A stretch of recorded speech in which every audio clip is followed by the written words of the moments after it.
And that breaking news at 11, there are new developments on the government shutdown that continues to grip our nation. Good evening to you. I'm Robert Kovacic in tonight for Carolyn Johnson. We are seeing the first round of flight cuts at airports all across the country. But before we get to that, the U.S. Supreme Court has granted the Trump administration an emergency appeal. And that means a lower court order to fully fund SNAP payments for the month of November is now blocked. NBC4's Macy Jenkins joins us now with what this means for SNAP recipients. Macy. Hi, Robert. Well, it's going to depend on what state you live in. For the 5.5 million Californians who depend on SNAP, they will receive their full November benefits on their usual processing dates. That's according to the California Department of Social Services. Now, here's the whole breakdown of what happened. A district court said the Trump administration had to fully fund SNAP.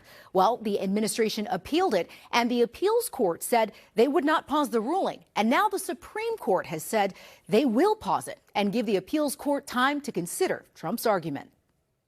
A legal battle over SNAP benefits that more than 42 American families depend on every month. Everybody understands that we're talking about something with huge practical consequences. Loyola Law School professor Jessica Levinson walks us through the Supreme Court's ruling. What we have is Justice Ketanji Brown Jackson, who is the justice in charge of the First Circuit, saying that there will be an administrative stay just so that the Intermediate Court of Appeals, the First Circuit, can consider the Trump administration's appeal from the district court order.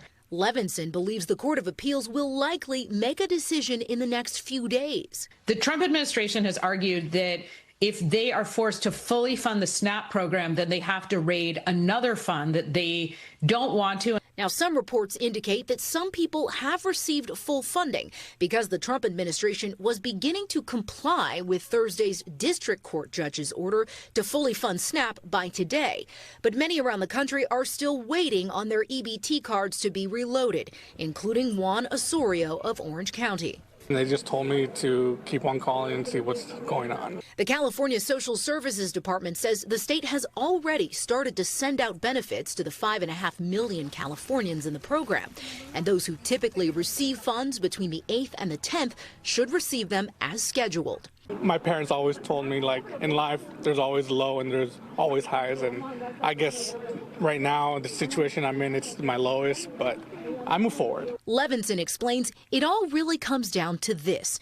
Can a federal court order the president and Congress to distribute funding they're supposed to come to an agreement on without the court's involvement? What's happening now is this legal case is playing out against the backdrop of a political breakdown, of the inability of our elected leaders to have any sort of consensus, to agree to appropriations.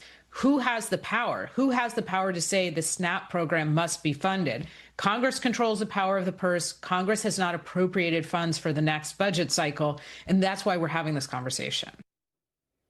Now, looking ahead, if the Court of Appeals rules that the district court was right to command the Trump administration to fully fund SNAP, the administration could still go back to the Supreme Court and ask for a different type of relief. Again, the administration claims there is only enough money in the contingency fund to pay out partial SNAP benefits while the government remains shut down. Reporting live in the studio tonight, Macy Jenkins, NBC4 News. Robert? Macy.